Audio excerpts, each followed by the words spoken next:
Cette émission est produite grâce à Témisco. Située à Notre-Dame-du-Nord, cette entreprise se spécialise dans la fabrication et le développement de semi-remorques de tout genre.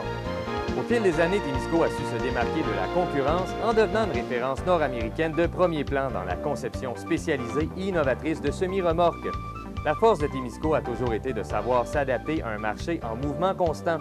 Témisco a choisi de travailler directement avec ses clients et d'être à l'écoute de leurs besoins. Ces dernières réalisations, équipements pour le transport de tours et de pales d'éoliennes, des fardiers conçus pour une charge de 70 tonnes jusqu'à 100 tonnes, des remorques à courroie conçues pour le transport de minerais, pierres, sable, asphalte et autres. Témisco adresse ses remerciements les plus sincères à tous ses collaborateurs.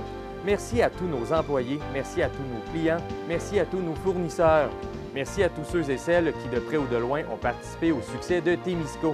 Témisco, à la mesure de vos besoins.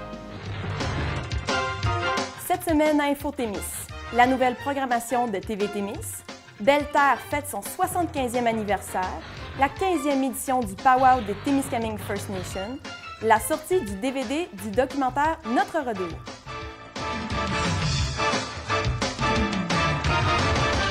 Bonjour à tous et à toutes et bienvenue à Info Témis. L'équipe de TV Témis lance sa programmation d'automne 2017. Tout commence cette semaine avec l'émission De la fourche à la fourchette, qui est une série d'épisodes culinaires qui valorisent les agrotransformateurs du Témiscamingue et du nord-est ontarien. Angélane Guimont retourne aux sources de chaque produit d'ici afin de réaliser des recettes originales qui mettent ces produits en valeur.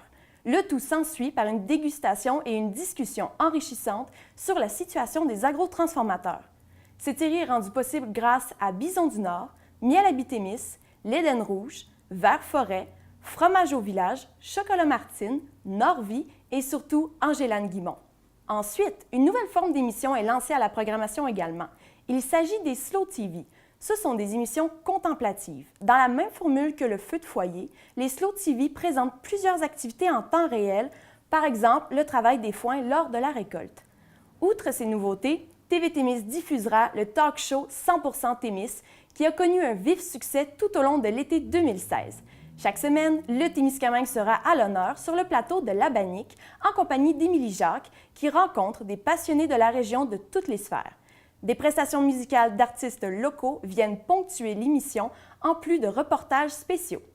Également, le fameux Télémag est de retour en présentant cet automne la compétition équestre de la ferme du Centaure, les capsules de l'école de hockey Sacha Guimont, la conférence sur l'écho d'un peuple, le récital de Rosemary Scrive, l'ensemble vocal 2017, les jeunes concerts du Témiscamingue et plus encore. C'est à découvrir au Télémag. Le bulletin de nouvelles Info Témis ainsi que le Télébingo seront également de retour cette année.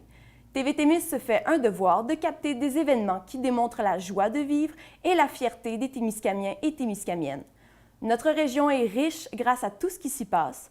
On vous invite à vous procurer vos cartes de bingo car le bingo revient tous les mercredis. C'est également la période de recrutement de membres chez TV Témis. Voici une publicité qui a été créée à cet effet. TV Témis est en période de recrutement de membres. Devenir membre de TV Témis, c'est se payer un outil de communication essentiel au Témiscamingue. C'est participer à la vivacité de notre communauté, c'est contribuer au partage des bons coups locaux et régionaux.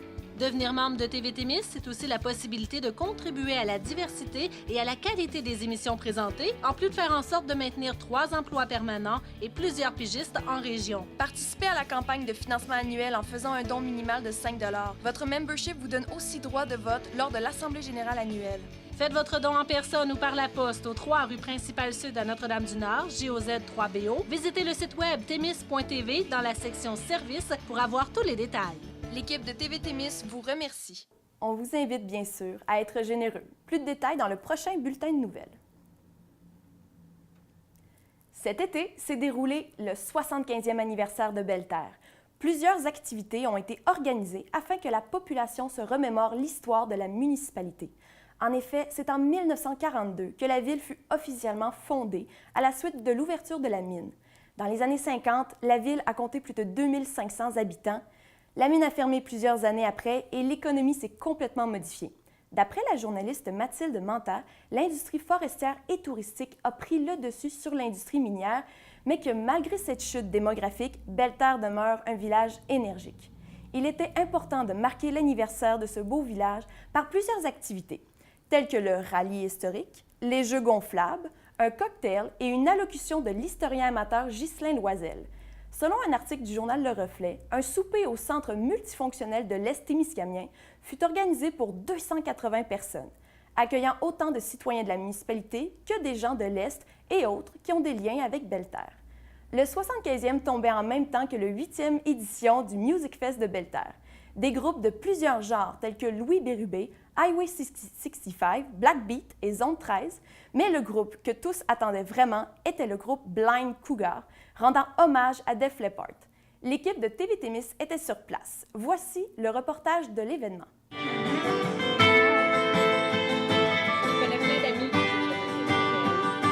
Mon rôle, c'est de l'organisation en général, donc de voir à ce que tout se déroule bien. Donc, c'est moi, disons, qui s'occupe de trouver les personnes qui vont faire les repas, les musiciens, ainsi de suite. Le 75e de Belle-Terre est important parce que, comme tu sais, disons, quand les gens se rencontrent, la plupart du temps, c'est quand il y a des funérailles. Là, les gens ils se rencontrent, on rencontre tous nos amis, mais je pense qu'il est important de faire une fête spéciale pour pouvoir les rencontrer, une fête vraiment joyeuse. Donc, attendons pas d'avoir quelque chose de tragique.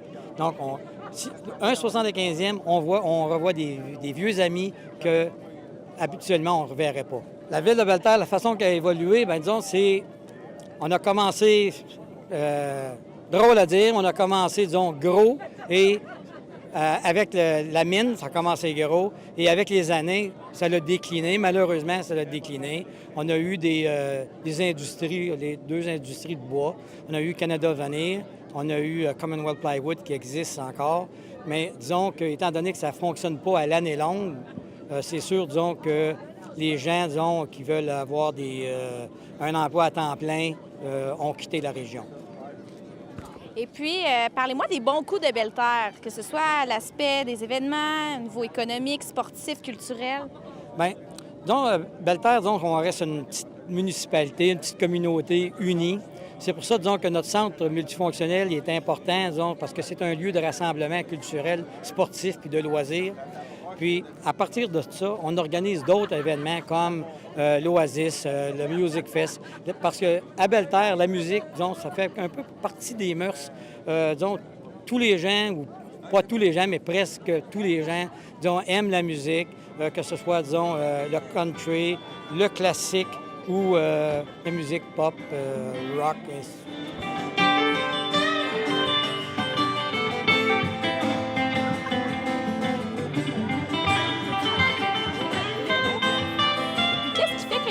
Qui vivent à Belle-Terre continuent d'y rester, d'y habiter?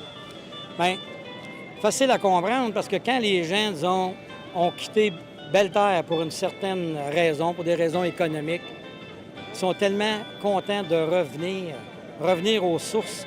Et parce que c'est un lieu de tranquillité, un lieu dont le stress diminue. Donc, d'ailleurs, les gens, ils disent, lorsqu'ils partent de la ville et lorsqu'ils sont rendus à peu près, disons, mettons 100, 150 km d'ici, les épaules leur baissent, ils deviennent calmes, ils savent qu'ils s'en viennent dans la nature, ils savent qu'ils s'en viennent rencontrer des gens sympathiques, parce que, disons, c'est un des traits, disons, qui est bien important à Belle-Terre. Tous les gens s'entraident et les gens sont sympathiques, puis on accueille tout le monde. Et puis, on dit aussi que Belle-Terre, c'est comme un gros terrain de camping. Exactement, disons, parce que là, c'est un grand terrain de camping parce que où qu'on aille, il y a des activités. Donc, que ce soit ici ou que ce soit, disons, au terrain de camping, justement, ou dans des places inusitées. Parce que, disons, on a aussi des endroits où les gens se rencontrent. On appelle ça, disons, avec des bands de garage, dont on a le garage band. Et donc, les gens se rencontrent dans des garages, on joue de la musique, on s'amuse et le temps passe très vite. Qu'est-ce qu'on peut souhaiter pour l'avenir de Belle-Terre? Bien, ce que je souhaiterais pour la ville de Belle-Terre, ça serait peut-être, disons, avoir une économie plus stable. Disons, on a une compagnie, disons, qu'on est très heureux d'avoir, mais, disons, à cause des conditions économiques, disons, face au bois, donc si celle-ci pourrait, disons, fonctionner à l'année longue, avec les gens, disons, ils seraient plus heureux, il y aurait une stabilité et il y aurait moins d'exode. Les gens resteraient plus ici. Est-ce qu'il y a beaucoup d'anciens résidents de Belle-Terre qui se sont déplacés pour le 75e? Oui. Donc, le 75e a été, il était organisé, mais d'une façon un peu tardive. Donc, c'est pas quelque chose qui a été organisé pendant, pendant les 2 dernières années. Et ce qui fait qu'il y a beaucoup de gens qui ne sont pas ici parce qu'ils n'ont pas été contactés. Exemple, des gens de Toronto qu'on ne verra pas, des anciens directeurs de la mine ou des personnes, disons, plus âgées qui n'ont pas accès à Facebook ou qui n'ont pas eu des amis parce que ça s'est transmis d'amis en amis, dont le message s'est passé. Mais j'ai rencontré jusqu'à maintenant plusieurs bons amis et on peut se raconter plusieurs anecdotes qu'on a vécues dans notre enfance. Quelles sont les activités qui ont eu lieu au 75e de Belle-Terre? Bien, au 75e de Belle-Terre, on a profité, disons, de souligner, disons, les retrouvailles du 75e de Belle-Terre à l'occasion du Music Fest qui est renommé, disons, et qui attire beaucoup de gens d'année en année. Donc, on a combiné ça en faisant, disons, en organisant un gros repas pour accueillir tous les gens et avoir des invités spéciaux qui vont parler, disons, des personnes, disons, des historiens qui vont parler, disons, de la ville de Belle-Terre, ils vont raconter l'historique de Belle-Terre. Plusieurs jeux sont organisés pour les enfants, dont les jeux gonflables, disons, ça fait un malheur, disons, les jeunes s'amusent énormément. On ne peut pas se tromper, barbe à papa, popcorn, donc tout ce qui peut rendre les jeunes heureux. Puis ils sont libres, ils peuvent courir partout. C'est certain qu'ils ne se feront pas kidnapper ici. Jean-Luc, comment ça s'est passé l'organisation de l'événement? Bien, l'organisation de l'événement n'aurait pas été possible si on n'avait pas eu l'aide de tout le monde ou de presque tout le monde à Belle-Terre. Et en plus, on a eu de l'aide de gens de l'extérieur. Donc, il y a des gens, disons, d'Amos qui ont venu faire notre décoration. On est chanceux parce que on a des gens de l'extérieur qui apportent leur aide, qui apportent leur expertise. Ils viennent nous aider à élaborer nos plans et à obtenir le résultat qu'on a obtenu au 75e. Et puis, finalement, Belle-Terre, comment vous décririez votre ville, votre village? Disons, c'est un petit village. Donc, quelqu'un, disons, qui arrive à Belle-Terre et qui se mêle aux gens, il voit, disons, que c'est un petit village sympathique. Un petit village relax, un petit village tranquille en apparence. Donc, je pense que tous les gens qui ont la chance de venir à Belle-Terre, c'est un geste qu'ils ne regretteront jamais de leur vie. Pourquoi? Parce que l'accueil des gens, disons, fait la différence. C'est sous un magnifique soleil du mois d'août que s'est déroulé le 15e powwow annuel de Témiscamingue First Nation. Tout au long de la journée, au rythme des tambours, se mêlaient danseurs en habits traditionnels et restes de la population. D'après un article du journal Le Reflet, quelques préjugés perdurent encore au sujet du powwow. Certaines personnes croient encore que les powwows sont réservés uniquement aux Premières Nations. Au contraire, c'est l'occasion idéale pour découvrir et rencontrer la communauté, apprendre la danse, la culture, les traditions qui sont les Premières Nations. Selon la source de l'article et membre de l'organisation Heather McBride, la popularité du powwow ne cesse de grandir et d'attirer de plus en plus de monde, qu'ils soient amérindiens ou non. Fait important, cette année, les femmes étaient à l'honneur durant le grand rassemblement. De nos jours, quand on entend parler de tous les problèmes qu'il y a avec les femmes disparues, de ce qui se passe aussi à Val-d'Or, c'est important pour la communauté de faire honneur aux femmes. Aussi, plusieurs artisans se trouvaient sur place pour vendre objets traditionnels, œuvres d'art et nourriture. Au total, les organisateurs estiment la fréquentation de l'événement à hauteur de 2000 visiteurs. L'équipe de TV Témis se trouvait sur place durant l'événement. Voici un reportage avec en entrevue Janice Wabi qui nous décrit très bien l'événement, le thème et les activités.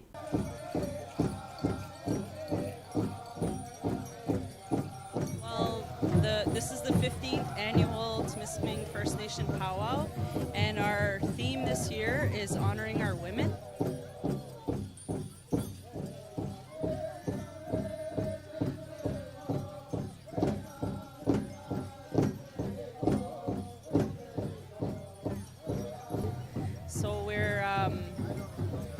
actually have 2 youth dancers, female youth dancers this year. And it's to represent the missing and murdered Aboriginal women.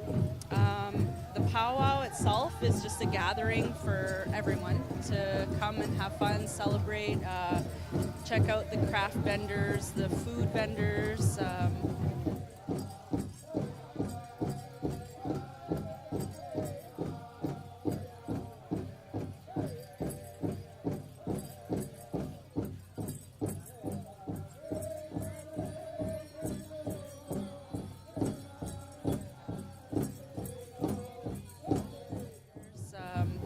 Dance if you like.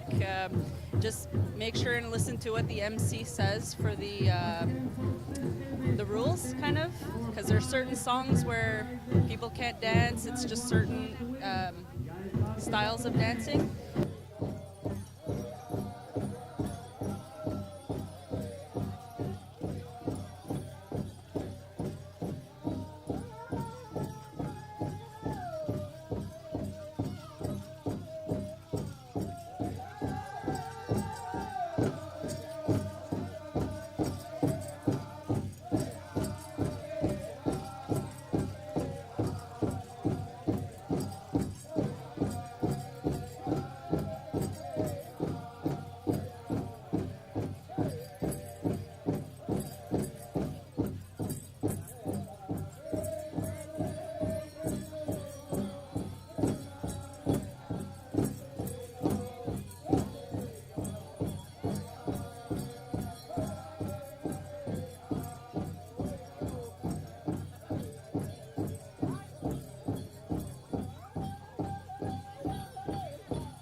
Tonight we have a feast, community feast, and during the day we'll have different specials as well. Like there's going to be a hoop dancing special, the Brave and the Princess, so they pick a young girl and a young boy to represent the community. And the different styles of dancing, mine's a jingle dress, so it represents healing. There's the fancy shawl, which is kind of represents the butterfly. They dance a little different. There's the male traditional, women traditional, men's grass dance.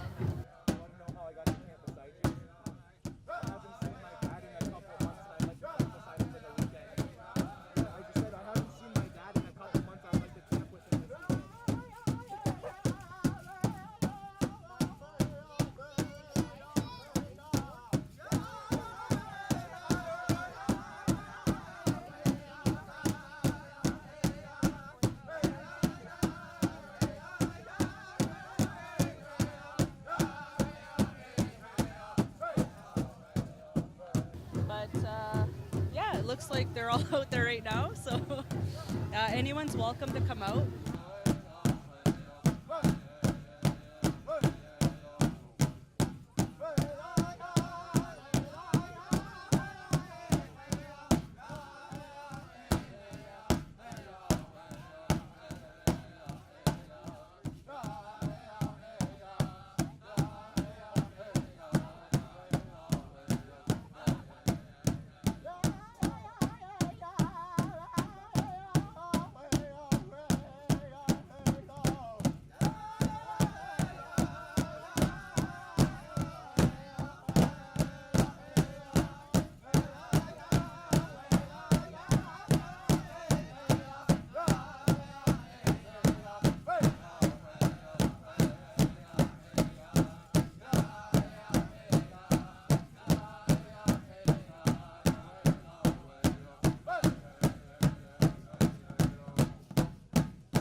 Cet été, le documentaire sur le rodéo du camion est sorti en DVD.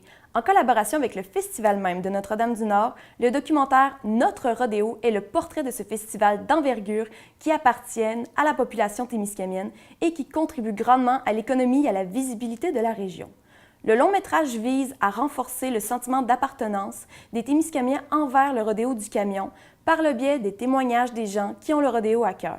La directrice générale de TV Témis, Chloé Beaulé-Poitras, indique que le rodéo du camion est un bon partenaire depuis plusieurs années, tout comme il contribue au financement de plusieurs organismes du Témiscamingue.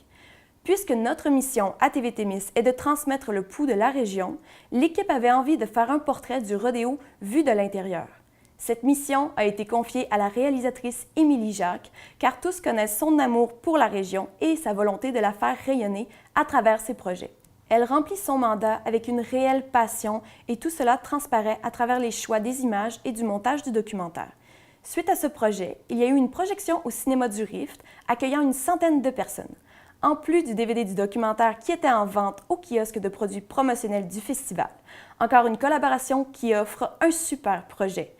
Le documentaire Notre rodéo sera diffusé sur les ondes de TV Témis durant le Télémag. Pour vous donner un avant-goût, voici la bande-annonce du documentaire.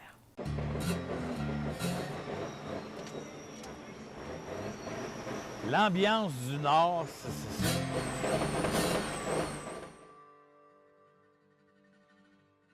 je peux pas le décrire. Là. On arrive en ligne, puis le monde sont là, puis ils crient après nous, puis il y en a certains qui font en vague, puis moi, ça fait extrêmement plaisir. Mais le Nord, c'est la côte. Hein. C'est ici qu'il y a la plus grosse côte. On a des gros voyages, des bons voyages. Puis si tu veux essayer ton trap, puis tu vois vraiment si t'es chauffeur, bien c'est au Nord que ça se passe. The highway to hell. Absolument. Et voilà. Tout le monde a entendu parler du rodéo du Nord. Puis ça l'emmène du monde de grand alentours.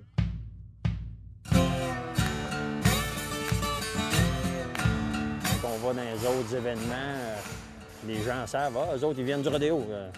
Oui, on vient du coin du rodéo.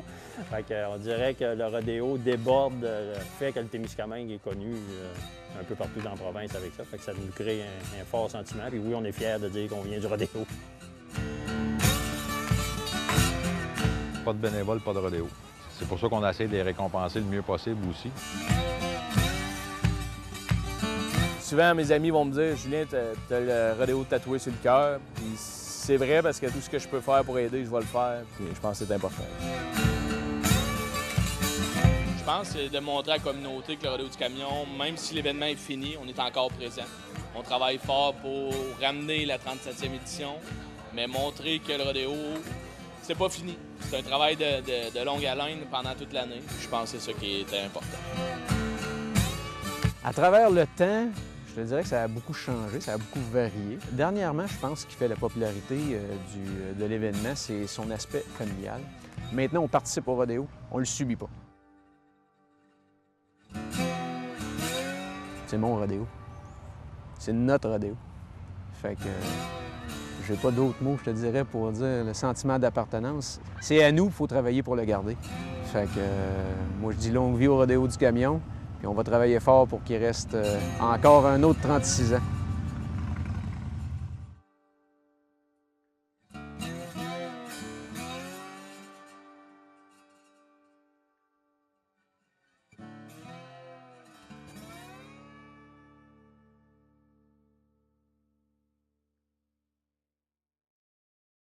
Dernièrement, il y a eu le premier entraînement des Pirates de Ville-Marie. La pratique servait aussi de camp de sélection afin de recruter les derniers joueurs. Selon l'article paru dans le journal Le Reflet, rédigé par le journaliste Guillaume Gonzalez, une trentaine de jeunes recrues ont fait connaissance sur la patinoire sous l'œil avisé des coachs. Du côté de l'aréna, les rénovations ont donné un coup de fraîcheur. Les joueurs bénéficiaient d'une nouvelle chambre. La prochaine étape sera les loges, qui ont par ailleurs toutes été vendues à des commanditaires. La glace, quant à elle, arborait fièrement le logo des Pirates en son centre. Le premier match des Pirates est le 8 septembre à Témiscamingue contre les Titans. Et pour la première rencontre à domicile, c'est le 16 septembre. Le comité des Pirates encourage vivement la population à venir soutenir leur équipe. Le coût d'entrée d'un match sera de 10 $. l'équipe de TV Témis était sur place lors de la première rencontre. Voici le reportage. On commence marche arrière, sur la passe, on la redonne, ok, marche avant, on vient ici, on reçoit la rondelle, on va prendre lancer sur le gardien. Ok, c'est tout simple, on essaie de mettre beaucoup de rythme et des bonnes passes. Ok, on part au coup de sifflet, hein, les deux groupes opposés qui partent en même temps, et ensuite là ça part de bord. C'est bon? Ouais. Donc Michel Roy, cofondateur des Pirates de Ville-Marie. Oui. Tu nous expliques dans un premier temps d'où vient l'idée de fonder les Pirates, d'où c'est venu cette idée-là? C'est un projet qui a été présenté à la Ville de Ville-Marie. Et puis, on trouvait ça intéressant, mais on n'avait pas nécessairement le temps de s'impliquer dans ce projet-là parce qu'on était débordés. Donc, j'ai demandé au conseil municipal si c'était possible de m'en occuper, s'ils voulaient que je sonde le terrain, tout ça. Puis, j'ai commencé à sonder le terrain, puis j'ai trouvé ça super intéressant. Donc, j'ai embarqué là-dedans, j'ai sauté là-dedans à pieds joints. On a fait des communications, premièrement, avec la Ligue, savoir si on pouvait cadrer dans le plan au niveau du territoire, parce que une de nos plus grosses dépenses, c'est le transport. Donc, on n'aurait pas pu implanter une équipe, mettons, exemple, à 5 heures de Témiscamingue, qui est la ville la plus proche de chez nous. Donc, puis on voulait savoir s'il y avait des franchises de disponibles, le coût. Et puis, ensuite, ça a été de voir s'il y avait de l'intérêt au niveau de la population. Donc, un sondage a été fait. Puis ensuite, ça a été d'aller chercher les actionnaires. La phase la plus compliquée, ça a été vraiment d'aller chercher les actionnaires. Toi, personnellement, pourquoi tu voulais être impliqué dans ce projet-là? Bien, avant de vendre quelque chose, j'aime bien y croire puis montrer aux gens que j'y crois. Puis j'y croyais, donc j'ai investi temps et argent. Puis après ça, c'était plus facile pour moi d'approcher les gens, de me dire hey, « regarde, c'est un beau projet, embarqué là-dedans. Puis les gens, notre plan était tellement bien fait que les gens ont embarqué. Parlons un peu justement, la population qui sait que tu es impliqué dans les Pirates, j'imagine. Quels commentaires te font les gens jusqu'à maintenant? Au début, les gens étaient, certains étaient assez froids parce qu'on avait le boulet, je te dirais, des dragons qu'on traînait. Ça a été des convaincre de dire hey, regarde, les dragons et les pirates, c'est deux choses totalement différentes. Ça vient du milieu, probablement. Les pirates viennent du milieu, les actionnaires sont d'ici. Tu sais, c'est les Pirates de Ville-Marie, mais on s'entend qu'on couvre la majorité du Témiscamingue, sauf Témiscamingue. On va leur garder leur partie. Mais ça a été de convaincre les gens. Puis depuis, je te dirais, un mois ou deux, on voit un petit peu plus d'engouement. Là, on est dans le concret. Les gens voient que les joueurs signent, qu'on a une glace, le logo, les ententes sont signées. Donc, c'est impressionnant. Les gens sont en train de changer d'idée. Je trouve ça intéressant.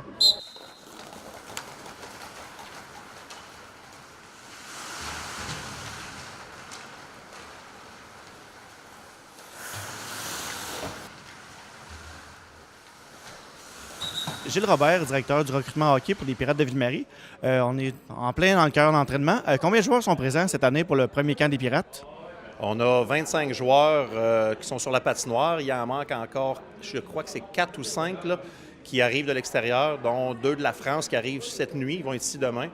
Un autre qui est de l'extérieur qui ne pouvait pas être ici en fin de semaine et un autre qui est blessé. Fait que c'est ça. Là, on a 25 sur la patinoire, 24-25. Puis c'est ça. Fait que là, on est à finaliser les derniers joueurs. Là. Il y en a qui voulaient faire le club. Fait qu'on veut voir qu'est-ce que c'est comme talent, comme jeune. Là. Fait qu'on veut les gager comme il faut. Et à quoi vous attendez de ce camp-là aujourd'hui et en fin de semaine? Bien, c'est ça. C'est vraiment de finaliser, de former l'équipe avec les 3-4 qui nous manquent. C'est d'éplucher ça comme il faut, là, faire sûr qu'on fasse le bon choix, là, pour prendre le bon jeune, puis bon joueur, excusez. Moi, je suis un peu vieux. Hein. Puis, c'est ça. Fait que, on s'attend que les jeunes se remettent en forme. Là. Tantôt, 9 h matin, il y avait un peu de rouille qui coulait en arrière des patins des gars. Là, tu sais.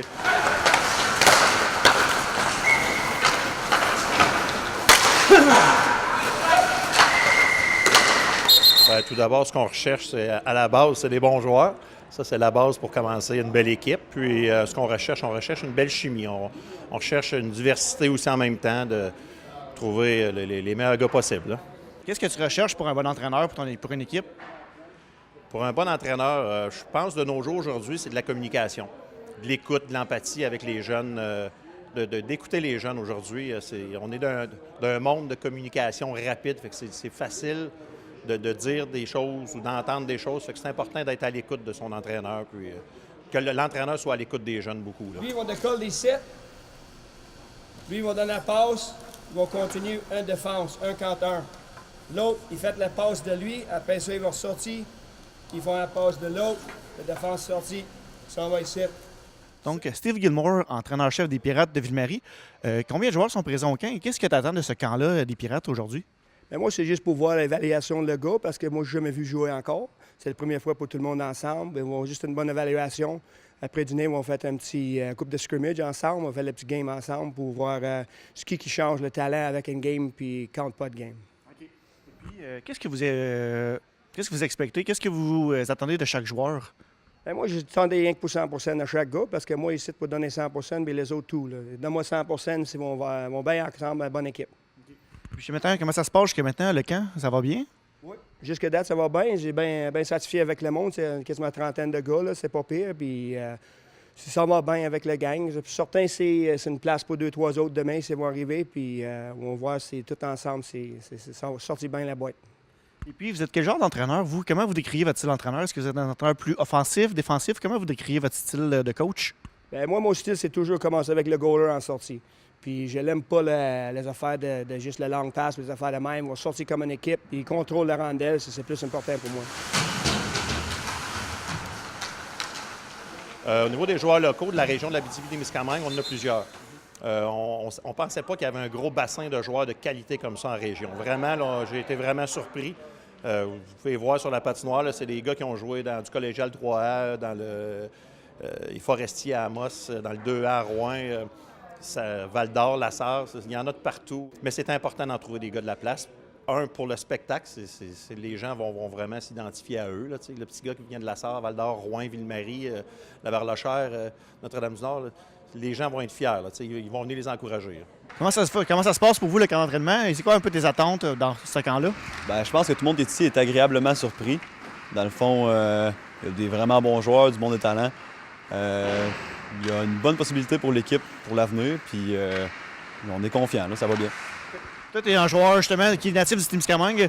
C'est quoi un peu ton rôle justement avec les nouveaux pour peut-être les intégrer? Bien, je viens de Ville-Marie, écoute, il y a déjà beaucoup de joueurs qui sont arrivés, ils sont pas tous là. On a bien du fun avec eux autres, le monde sont bien sociables, puis ça fait déjà une belle chimie un peu qui s'installe. Là. Puis c'est sûr que le monde vit en pension chez d'autres joueurs de l'équipe aussi, fait que les amitiés se forment, puis on va avoir un bon club. Là. Justement, je pense que sur papier, en tout cas, les Pirates ont une bonne équipe. Je pense que vous allez être très compétitifs cette année. Oui, de la manière que ça s'enligne, il y a des joueurs qui ont joué dans la Ligue déjà beaucoup, qui sont avec nous, puis sont impressionnés, là, sont confiants, puis ça envigure bien. Et toi, personnellement, comment tu vois ton rôle dans l'équipe? Comment tu vois ta contribution à l'équipe? Je suis un joueur plus défensif. J'ai été capitaine Midget 2B il y a quelques années. Par contre, c'est sûr qu'il y a beaucoup de joueurs de haut niveau ici aussi également. Là. Ça va être de suivre la game un peu, puis d'avoir du fun dans la chambre, puis d'avoir du fun sur la glace pour qu'on ait une belle chimie et qu'on gagne un peu. Là. Ben, ça va super bien. Là. Les joueurs sont bons, les gars s'entendent bien avec tout le monde, les nouveaux qui viennent d'ailleurs, tout ça, la chimie est bonne. On a des bons gars dans l'équipe et tout, puis j'ai vraiment des super de bonnes attentes là, pour la saison cette année. Là. Et de ton côté, justement, dans les buts, comment tu vois ton rôle dans l'équipe? Est-ce que tu vises le poste de numéro 1, de numéro 2? Qu'est-ce que tu vises pour ta saison? Bien, c'est sûr que je vise le poste numéro 1 comme tous les gardiens, mais je sais qu'il va falloir que je travaille fort pour l'atteindre et tout ça, mais je compte y arriver là, puis travailler fort pour ça. Justement, ça c'est quoi un peu tes forces comme gardien de but? Quel style de gardien t'es? Étais-tu un goaler plus à genoux ou un goaler plus debout? Ben, je suis un goaler qui descend beaucoup, je suis agressif sur le puck, puis j'aime bien manier la rondelle, je suis bon pour faire des passes, agile, tout ça, là, fait que voilà. Puis justement, là, tu es un joueur d'ici, puis il y a beaucoup de joueurs de l'étranger. Comment tu vois ton rôle justement pour les intégrer ici en région? Ben justement, il y a un gars de la France qui réside chez nous en pension, puis écoute, c'est super bien intégré, il s'entend bien avec tout le monde, puis c'est vraiment le fun de voir des gars de l'extérieur comme ça arriver ici, puis ouais. À quoi tu t'attends à cette première saison-là pour les Pirates? C'est assez dur de s'avancer là-dessus parce qu'on est un nouveau club avec des joueurs qui viennent d'un peu partout. Moi, si on pourrait jouer pour 500, là, je serais super heureux. Mais regarde, on ne sait pas. On peut avoir des surprises, on peut être une équipe Cendrillon, on va voir. Okay. La capacité de cette aréna-là, à quel genre de foule vous attendez? La capacité de l'aréna est 640 personnes, si je ne me trompe pas, debout et assis. Là, on s'entend que... On espère que les gens vont être debout, mais 140 personnes. Dans nos budgets qu'on avait fait, dans nos calculs, on calculait, parce qu'on était très conservateurs, on voulait être réaliste, on avait calculé une foule de 100 personnes par match. Okay. C'est sûr que quand les Titans vont être ici, tout ça, on vise une coupe de 100, là. Mais dans nos prévisions, c'était une centaine de personnes. Il faut être réaliste aussi, là, mais on espère avoir plus que ça.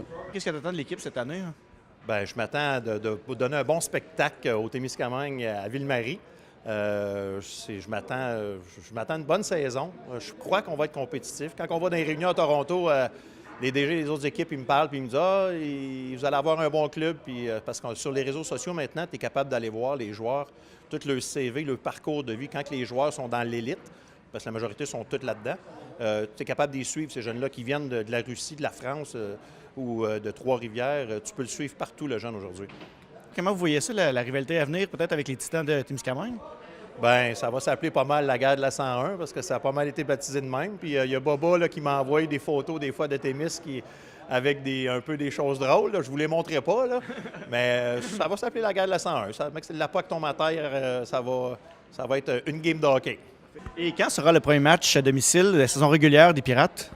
Le premier match domicile, c'est le 16 septembre, le samedi, contre une équipe de Bradford de Toronto. Ça, c'est le match local. Mais avant ça, on joue notre premier match contre les Titans à Témiscamingue le vendredi, le 8. Par la suite, le lendemain, on va à West Nipissing le samedi. Et le jeudi, dans la même semaine qui suit, on va à Almaguin. Et on revient ici samedi jouer notre premier match local. Alors, Gilles Robert, une très bonne saison aux Pirates. Merci. Merci, puis venez nous encourager en grand nombre. C'est pour vous qu'on le fait. Autre nouvelle, c'était à la mi-août qu'avait lieu la séance ordinaire du Conseil des maires de la MRC de Témiscamingue. Selon un communiqué, la séance a débuté par l'adoption des états financiers 2016 de l'organisation. Plusieurs sujets furent abordés, notamment la création d'un nouveau fonds en tourisme et le changement de nom de la MRC. En lien avec la fermeture au niveau régional du Fonds de soutien Abitibi-Témiscamingue, une certaine somme demeure disponible au niveau de la MRCT. Suite à une recommandation du comité administratif, les élus ont choisi d'injecter ce montant dans la création d'un nouveau fonds dédié au développement du secteur touristique, visant le soutien au démarrage de nouvelles entreprises touristiques comptant 10 employés et moins. Ce fonds nommé Séduction en tourisme offrira des prêts sans intérêt pour un maximum de 5 ans. Le préfet Arnaud Varolin indique que le développement économique du territoire est un enjeu majeur pour la MRC de Témiscamingue qui souhaite que la création de nouvelles entreprises soit plus importante. Avec la venue du parc Opémican et les opportunités qu'il créera, le territoire doit être prêt à soutenir le secteur touristique qui sera assurément en effervescence au cours des prochaines années. Au fil des années, le Conseil des maires a été interpellé à maintes reprises par un citoyen pour modifier le nom de l'organisation, passant de la MRC de Témiscamingue à la MRC du Témiscamingue. Après un tour de table où chaque élu présent s'est exprimé sur un possible changement, le Conseil des maires a voté majoritairement pour entamer la procédure afin de modifier le nom de l'organisation pour MRC du Témiscamingue. C'est la première fois en région que l'art est à ce point intégré. En effet, une citoyenne du Témiscamingue fait appel à un artiste professionnel de sa localité afin d'intégrer une œuvre d'art dans le cadre de rénovation sur sa propriété. Madame France Lavergne, citoyenne de la municipalité de Lorrainville, s'inscrit dans la démarche de culture athée et dans l'intégration de l'art au niveau du bâtiment. Après une période de création qui s'est échelonnée sur une année complète, l'artiste professionnel Christian Paquette a réalisé une sculpture de 10 pieds de hauteur sur 10 pieds de largeur. Son œuvre intitulée « Désiré » est la représentation d'un immense arbre. La sculpture est visible sur la rue Bernèche dans la municipalité de Lorrainville. Depuis le mois de juillet, le remorqueur de bois T.E. Draper est fermé aux visites touristiques afin d'exécuter des travaux de restauration. À l'intérieur du hangar du T.E. Draper, il y a une vidéo de l'histoire du T.E. Draper qui remplace la visite du remorqueur. Heureusement, le chantier Gédéon demeure ouvert au public et ce jusqu'au 8 septembre inclusivement, sauf sur réservation durant la saison de l'automne si la température le permet. C'est une fierté pour les promoteurs d'Anglier de voir que ce projet d'une grande envergure se réalise enfin.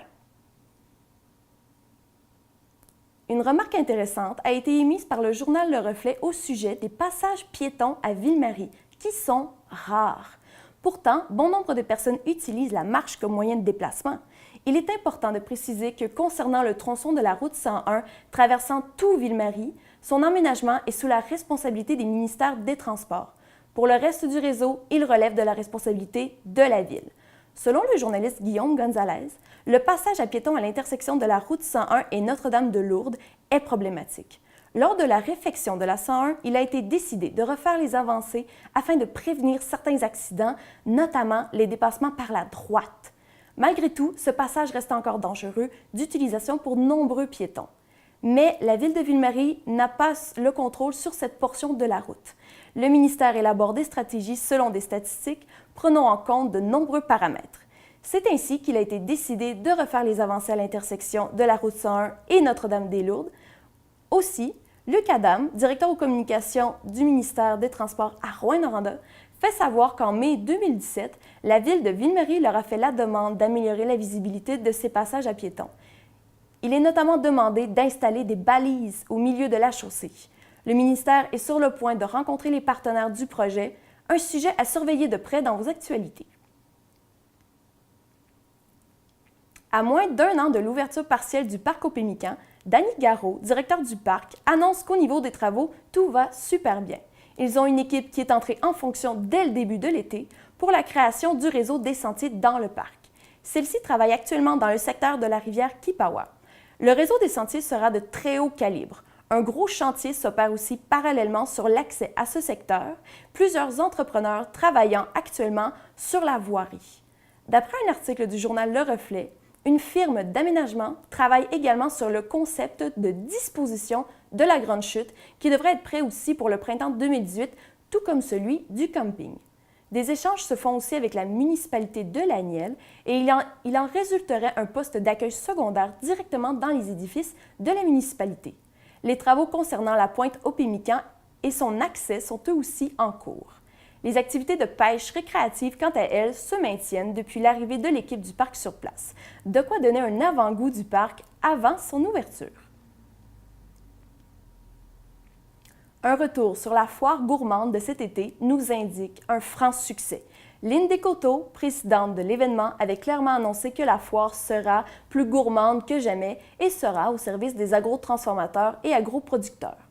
La 16e édition fut appréciée des festivaliers grâce aux nombreux artisans et agrotransformateurs qui venaient du Témiscamingue, de l'Abitibi, du Nord-Est ontarien et du Québec. Plusieurs artisans venaient également pour la première fois à la foire gourmande, 7 plus précisément. De nouveaux concepts étaient au rendez-vous cette année également. D'après un article du journal Le Reflet, il y avait le Resto Gourmand où le chef Alexandre Patnaud concoctait des bouchées qui mettaient en valeur les produits régionaux. Parmi les nouveautés, il y avait aussi un service de mixologie jusqu'aux petites heures du matin, des cours de cuisine pour petits et grands et les jeux culinaires. Les événements gourmands comme le bière et saucisses et le barbecue géant ont affiché complet. La mobilisation de l'événement fait plaisir à voir pour les organisateurs. Il y a les 45 exposants, un conseil d'administration renouvelé, une employée et son équipe étudiante, plus les 500 bénévoles et organismes impliqués. Non seulement le côté gourmand a été comblé, mais également le côté familial grâce aux amuseurs publics, aux jeux gonflables sur le bord du lac, aux tours de calèches gratuits et aux défilés de mascottes bien sûr. Le spectacle et les petites tounes, en effet, ont beaucoup plu aux familles. Le tout se conclut en beauté avec un mot de la présidente Lynn Descoteaux qui relance l'invitation pour l'année prochaine qui sera, selon elle, plus belle encore. Retour sur le Festival Western de Saint-Bruno-de-Gué qui n'a pas été épargné par la pluie. Heureusement, cela n'a pas nui aux activités. Encore une fois, cet événement a reçu des éloges pour son organisation rigoureuse. Avec un total de 20 000 festivaliers, cette année, une nouvelle discipline était au rendez-vous, les tours de ring avec échange de cavaliers et sauvetage. Le comité organisateur travaille fort afin de diversifier la programmation pour que le spectacle qui se joue dans l'arène se renouvelle année après année. D'après un article du journal Le Reflet, toutes les autres activités en dehors de l'arène ont aussi amusé le public. Entre autres, la danse en ligne géante, la zone jeunesse des jardins avec ses jeux gonflables et ses activités pour les enfants. Sans oublier le célèbre rodéo qui en passionne plus d'un, autant pour les spectateurs que pour les compétiteurs. Selon Manon Plante, la relève est en grande forme, surtout pour le sport équestre. Bref, l'ambiance chaleureuse de ce festival grandissant rend fiers les festivaliers qui se donnent rendez-vous à celui de l'année prochaine. Le défi tout en couleur des jardins est revenu une fois de plus dans une version nocturne. Une course de 5 km à Ville-Marie remplie de surprises et de plaisir. Une activité accessible pour tous. Manon Goulet, investigatrice du projet, explique dans un article du journal Le Reflet que dans les années précédentes, une dame en fauteuil roulant relevait le défi, ainsi que plusieurs parents avec leurs enfants en poussette. Tout le monde sourit et s'encourage. Il n'y a pas de compétition dans cet événement. C'est un défi personnel.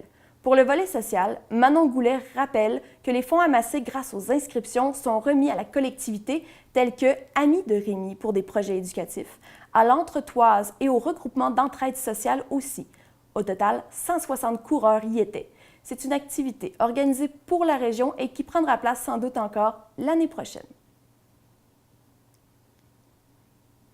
Comme vous avez sûrement entendu parler ces derniers temps, une femme accouche devant la porte barrée de l'hôpital de Ville-Marie. L'enfant du nom d'Anthony Diallo aura 3 mois et est en bonne santé. Ses parents ont pourtant craint le pire le jour de sa naissance, se butant aux portes closes de l'hôpital. D'après le reportage de Tania Neveu sur ICI Radio-Canada, c'est dans la nuit du mois de mai que Naïka Jeannot se retrouve avec son fiancé Adou Salam Diallo devant les portes verrouillées. Après cette nuit éprouvante, Adou Salam Diallo prend la décision d'élaborer une plainte auprès de l'hôpital de Ville-Marie puisqu'il n'a pas reçu d'explication ni d'excuse de la situation qui aurait pu être dangereuse. Heureusement, le bébé est en bonne santé. Monsieur Diallo se désole que personne de l'organisation de santé ne soit venu à la rencontre du couple pour effectuer un suivi. Suite à cet événement, un communiqué adressé au CISSAT, le Centre intégré de services et santé sociaux de l'Abitibi-Témiscamingue, explique que le préfet de la MRC du Témiscamingue est inquiet. En effet, M. Arnaud Varolin dénonce vivement la situation en disant que c'est inacceptable. La population a droit à un service de santé équivalent à l'ensemble des municipalités du Québec. Au nom des citoyens témiscamiens, il demande que des actions concrètes soient faites pour rapidement corriger la situation qui perdure. Le préfet de la MRC interpelle le directeur du CISSAT afin que le dossier soit pris en charge rapidement pour que la situation change. Heureusement, le Centre intégré de santé et services sociaux de l'Abitibi-Témiscamingue a attendu l'appel et prévoit modifier sa gestion de nuit des entrées aux urgences d'ici quelques semaines. Nouvelle à suivre dans les actualités. L'École de musique Les Jeunes Concerts du Témiscamingue reprend ses activités dès septembre. Les professeurs Julie Gagnon et Anne Jaudoin ont complété une formation musicale et offrent des cours adaptés à leur clientèle de tous âges, enfants, adolescents et adultes. Les cours sont offerts à Lorrainville et à Guigues. Vous pouvez vous inscrire pour les cours de chant, de piano et de flûte traversière. Les cours de groupe se poursuivent également, tels que le chant choral pour les 8 à 35 ans et l'initiation à la musique pour les 4 à 7 ans. Vous pouvez visiter leur page Facebook Les Jeunes Concerts du Témiscamingue ou pour plus d'informations, vous pouvez composer le 819-625-2505. À surveiller pour les prochaines semaines, la journée porte ouverte des fermes du Québec, le dimanche 10 septembre de 10h à 16h. La Fédération de l'UPA d'Abitibi-Témiscamingue et ses syndicats locaux vous invitent à rencontrer des agriculteurs passionnés. Quelle belle occasion pour une balade à la campagne et pour découvrir les attraits de l'agriculture. Venez découvrir des endroits bucoliques, des gens vrais, dévoués et accueillants sur 2 fermes qui vous ouvrent leurs portes. Il y a Néo-Ferme de la Turlute à la Motte, une production maraîchère et certifiée biologique, et la ferme Princy à Sainte-Germaine-Boulay, qui est une production laitière et céréalière. Pour tout autre renseignement, contactez la Fédération de l'UPA d'Abitibi-Témiscamingue ou visitez le www.abitibi-témiscamingue.upa.qc.ca. Voilà ce qui complète cette première édition du bulletin de nouvelles InfoTémis. Au nom de toute l'équipe de la télévision communautaire, nous vous remercions d'être parmi nous chaque semaine. N'hésitez pas à nous suivre sur Facebook et à visiter notre site web témis.tv. Bonne semaine à tous!